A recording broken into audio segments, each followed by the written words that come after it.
இந்த கன்னிராசிக்காருடைய மனசுல இப்ப வரைக்கும் ஒரு கேள்வி இருக்கு, ஒரு பதில் வேணும், இந்த ஒரு விஷயத்துக்காக எனக்கு பதில் தேவைப்படுது அப்படின்னு நினைக்கக்கூடிய ஒரே ஒரு விஷயம் என்ன தெரியுமாங்க?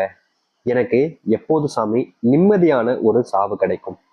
அதாவது என்னுடைய வாழ்க்கையில நான் பெரும் அளவிலான துன்பங்களையும் கஷ்டங்களையும் பார்த்துட்டேன். எனக்கு நிம்மதியான சாவுக்காக நான் காத்திருக்கேன். என்னுடைய வாழ்க்கையில எல்லாத்தையும் இழந்துட்டேன். எனக்குன்னு இருந்த எல்லாத்தையுமே நான் இழந்துட்டேன். இதுக்கு மேல எனக்கு வாழ விருப்பம் இல்லை. என் சாவு எப்போ வரும் சாவு அப்படின்னு ரொம்ப நெகட்டிவா யோசிக்கக்கூடிய ஒரு நபர் தான் இவங்க தான். இது என்னங்க தப்பா அப்படின்ற மாதிரியா கேட்பாங்க. ஏன்னா இவருடைய வாழ்க்கையில் நடக்கக்கூடிய துன்பங்கள் என்பது அந்த அளவுக்கு அதிகம். எல்லாருடைய வாழ்க்கையிலையும் ஒரு விஷயம் துன்பமா இருந்தா சரி, அடுத்தடுத்த விஷயங்களை பார்த்துட்டு போயிடலாம் அப்படின்னு தோணும். ஆனா இவர்களுடைய வாழ்க்கையில அப்படி கிடையாதுங்க. ஒவ்வொரு விஷயத்திலையுமே துன்பங்கள் என்பது மட்டுமே தான் இருந்துகிட்டே இருக்கும். இவர்களுக்கு இந்த துன்பத்திலிருந்து வழி வருவதற்கு என்ன வழின்னே தெரியாம ரொம்பவே குழம்பி போய் தான் இருந்துகிட்டு இருக்காங்க. முக்கியமா இவர்கள் படக்கூடிய துன்பங்கள் என்பது அந்த அளவுக்கு அதிகம்ங்க. இப்படிப்பட்ட துன்பங்கள்ல இருந்து இவர்களால வெளிவர முடியாம எவ்வளவோ நாட்கள் கஷ்டப்பட்டிருக்காங்க. முக்கியமா தன்னுடைய வாழ்க்கையில இதுக்கு மேல எந்த ஒரு நல்லதும் நடக்காது அப்படின்ற அளவுக்கு இவருடைய மனசுல ரொம்ப பெரிய காயங்களும் ஏற்பட்டிருக்கு. யாரெல்லாம் இவர்கள் அதிகப்படியாக நம்பிக்கை ஒருத்தங்க மேல வைக்கிறாங்களோ அவர்களால இவர்கள் ஏமாற்றப்படுவதுங்கிறது ரொம்ப சகஜமா போயிடுச்சுங்க. இப்படிப்பட்ட ஒரு வாழ்க்கையை தான் இவர்கள் வாழ்ந்து கொண்டே இருக்காங்க. இந்த ஒரு வாழ்க்கையில இவர்களுக்கு தீர்வு கிடைக்காதா அப்படின்ற மாதிரி ஒவ்வொரு நாளுமே ஆசைப்பட்டுக்கிட்டு தான் இருக்காங்க. ஆனா உண்மை என்னன்னா எந்த ஒரு இடத்துலையுமே இவர்களுக்கு அந்த ஒரு தீர்வுன்றது கிடைக்கலங்க. இப்படிப்பட்ட ஒரு துன்பப்பட்ட கஷ்டப்பட்ட வாழ்க்கையில வாழ்ந்திருக்கக்கூடிய நபர்கள் தான் இந்த கன்னிராசிக்காரர்கள். ஆனா இனி வரக்கூடிய காலங்களில் இந்த கன்னிராசிக்காரர்கள் எந்த இடத்துல எதற்காகலாம் அதிகமா கஷ்டப்பட்டாங்களோ துன்பப்பட்டாங்களோ அது அனைத்துமே இனி வரக்கூடிய காலங்கள்ல முழுவதுமான மாற்றங்களையும் நன்மைகளையும் ஏற்படுத்தி கொடுக்க போகுது. இது நாள் வரைக்கும் இந்த கன்னிராசிக்காரர்கள் எந்த ஒரு விஷயத்துல அதிகமான கஷ்டங்கள் என்பது இருந்துச்சு நினைச்சு வருத்தப்பட்டாங்களோ அதுல இருந்து இவருடைய வாழ்க்கையில தலையெழுத்தும் சரி, தலை எழுத்துக்கான மாற்றங்களையும் சரி கண்டிப்பா பார்க்க முடியும். ஏன்னா அப்படிப்பட்ட ஒரு வாழ்க்கை என்பதுதான் இனி வரக்கூடிய காலங்களில் அமைய போகுது. சரி, இந்த கன்னிராசினுடைய வாழ்க்கை எப்படி இருக்குன்றதை பார்க்கலாம். அதற்கு முன் நம்முடைய சேனலுக்கு நீங்கள் ஒரு புதிய பார்வையில் இருப்பினும் இது வரைக்கும் நம்ம சேனலை நீங்க சப்ஸ்கிரைப் பண்ணாமல் பார்க்குறன்ற போதும் சேனலை மறக்காம சப்ஸ்கிரைப் பண்ணிக்கோங்க. பக்கத்தில் இருக்கக்கூடிய பெல் ஐக்கானை கிளிக் பண்ணிக்கோங்க. அப்பதான் நம்ம போடக்கூடிய அனைத்து தகவல்களும் உங்களுக்கு மோட்டிவேஷனாக வந்து கொண்டே இருக்கும். முடிஞ்ச அளவுக்கு வீடியோ ஸ்கிப் பண்ணா பாருங்க. சரி, முதலாவதுக்கு இந்த கன்னிராசிக்காரர்களுக்கான ஒரு பரிகாரம்ன்றதுக்குங்க. அந்த பரிகாரம் விருப்பப்படுறவங்க செஞ்சா போதும், எல்லாரும் செய்யணுன்றது கட்டாயம் கிடையாது. சரிங்களா? இது ரொம்ப கஷ்டமான பரிகாரம்லாம் இல்லை, ரொம்ப எளிமையான ஒரு விஷயம் தான். அதனால நீங்க தைரியமா இதை செய்யலாம். சரி, அப்படி என்ன செய்யணும்னு யோசிக்கிறீங்களா? நான் சொல்றேன், தெளிவா புரிஞ்சுக்கிட்டு நீங்க செஞ்சாலே போதுமானது. இந்த கன்னிராசினுடைய வாழ்க்கையில முதலாவது அதிர்ஷ்டம் அப்படின்னு தாங்க சொல்லணும். என்னங்க எங்களுடைய வாழ்க்கையில அதிர்ஷ்டமா நடக்க போகுதா, ரொம்ப சந்தோஷமா இருக்குமே அப்படின்னு நினைப்பீங்க. அது போல உங்களுடைய வாழ்க்கையில நீங்க எதிர்பார்த்த மாதிரி செல்வத்தினுடைய அத்தனை கஷ்டங்களும் இந்த கன்னிராசினுடைய வாழ்க்கையில தீர்ந்து செல்வத்தினுடைய அதிர்ஷ்டங்கள் என்பது கிடைக்க போகுது கன்னிராசிக்காரர்களுக்கு. ரொம்ப காலமாவே இந்த கன்னிராசினுடைய வாழ்க்கையில இந்த செல்வ கஷ்டம் என்பது பெரும் அளவிலான துன்பங்கள் அப்படின்ற ஒரு விஷயத்துக்குள்ள தான் இருந்துச்சு. முக்கியமா இவர்கள் வாங்கி வச்சிருக்கக்கூடிய கடனை திருப்பி அடைக்க முடியாம ஒவ்வொரு நாளுமே இந்த செல்வத்தினுடைய ஒட்டுமொத்த கஷ்டத்தினால இவர்களுக்கு என்ன செய்வதுனே தெரியாம ரொம்ப குழம்பி போய் ரொம்பவே பைத்தியமா தெரியக்கூடிய நிலைமைன்றது ஏற்பட்டுச்சு. முக்கியமா எந்த ஒரு முடிவு எடுத்தாலும் சரிங்க, இவர்களுக்கு பதட்டத்திலேயே முடிவெடுக்க வேண்டிய நிலைமைக்கு ஏற்பட்டுச்சு. இவர்கள் யாருக்காவது உதவி செய்ய போய் வாக்கு கொடுத்துட்டாங்க அப்படின்னா அதை செஞ்சு முடிக்கணும்ன்ற ஒரு விஷயத்தினால செய்யக்கூடிய பல விஷயங்கள் இந்த கன்னிராசினுடைய வாழ்க்கையில பெரும் ஏமாற்றங்களை தான் கொடுத்திருக்கே தவிர நல்லது எதுவுமே ஏற்பாடு கொடுக்கல. முக்கியமா இவர்கள் யாருக்காவது உதவி செய்ய போறாங்க அப்படின்னா இவர்கள் உதவி செஞ்சிருவாங்க, அந்த உதவி பெறக்கூடிய நபர்களும் உதவியை பெற்றுவாங்க. ஆனா கடைசி நிமிடத்துல இந்த கன்னிராசிக்காரர்கள் தான் எல்லாத்துக்கும் காரணம் அப்படின்ற மாதிரி இவர்களை மாட்டி விட்டுட்டு மத்தவங்க எல்லாரும் தப்பிச்சுப்பாங்க. ஏன்னா இவருடைய குணமே எப்படின்னா அப்பாவி குணம் தான். அதாவது எது தப்பு எது சரி எது கெட்டது நல்லதுன்னு ஒரு சில விஷயங்களை பிரித்து பார்க்க தெரியாதவங்களா இருப்பாங்க. அதாவது நான் கூட பழகுறாங்களா, தன் நண்பனா இருக்காங்களா, அப்ப நல்லவனா தான் இருப்பான், தனக்காக எந்த ஒரு கெடுதலையும் செய்ய மாட்டாங்க அப்படின்ற மாதிரி அதிகப்படியான நம்பிக்கையை மற்ற நபர்கள் மேல வைச்சு வாழ்க்கையில மிகப்பெரிய ஏமாற்றத்தை சந்தித்த ஒரு நபர்கள்லாம் அது இந்த கன்னிராசிக்காரர்கள் தான். வெளுத்ததெல்லாம் பாலு நினைக்கக்கூடிய ஒரு எண்ணத்தில் இருக்கக்கூடிய நபர் தான். இனி இது போன்ற விஷயங்கள் இருந்து இவர்களுக்கு தீர்வுகள் என்பது கிடைக்கும் கன்னிராசிக்காரர்களுக்கு. கன்னிராசினுடைய மனசுல நிறைய பயம் என்பது இருந்துகிட்டே இருக்குங்க.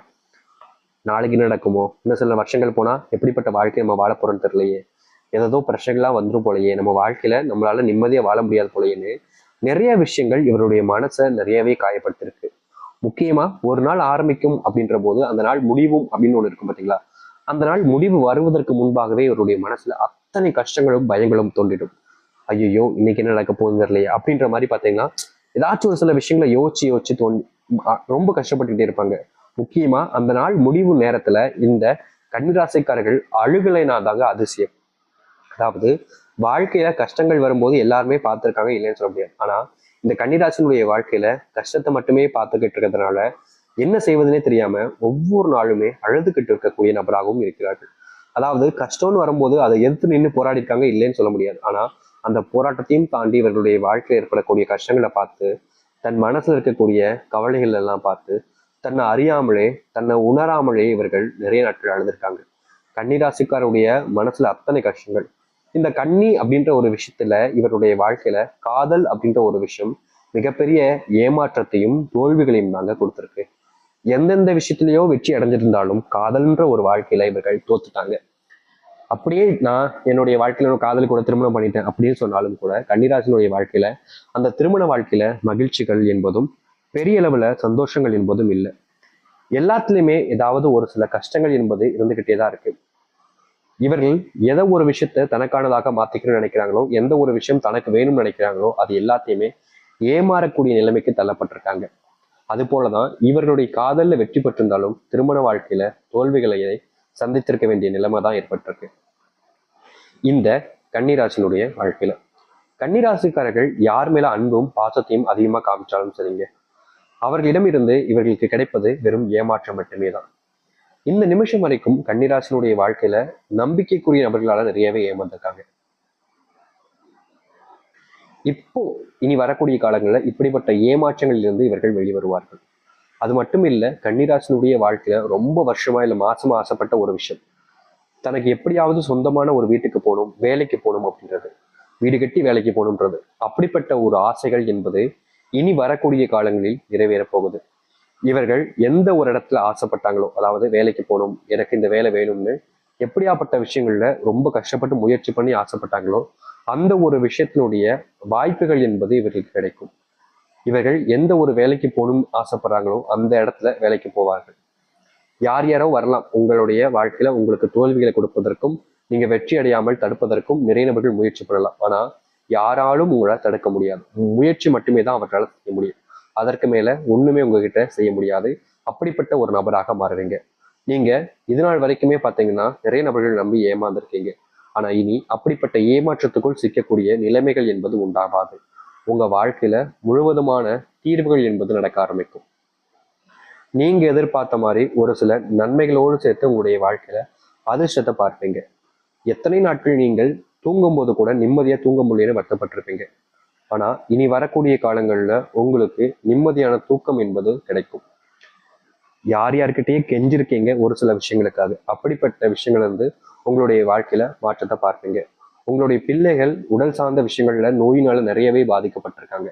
அதுல இருந்து உங்களுடைய பிள்ளைகள் வெளியே வருவாங்க. உங்களுடைய வாழ்க்கையில, அதாவது கன்னிராசினுடைய வாழ்க்கையிலையும் கூட நோயினால் இருக்கக்கூடிய பிரச்சனைகள் என்பது துன்பத்தை அதிகமாகவே கொடுத்துருக்கு. அப்படிப்பட்ட விஷயங்கள் இருந்து இன்னைக்கு தீர்வுகளும் என்பது கிடைக்க போகுது. நீங்க எந்த ஒரு விஷயத்தை வேண்டினாலும் சரிங்க, அதற்கான தீர்வுகளும் அதற்கான மாற்றத்தையுமே நீங்க உங்களுடைய வாழ்க்கையில பார்ப்பீங்க. இனி யார்கிட்டையும் எதற்காகவும் நீங்க கையேந்தி வேண்டிய நிக்கையோ இல்ல கையேந்த வேண்டிய நிலைமையோ இருக்க போது கிடையாது. முழுவதுமான அதிர்ஷ்டத்தை பெற்றுக்கொண்டு மாற்றங்களை நீங்க நன்மைகளை ஏற்றி நல்லது நடக்க போகுது.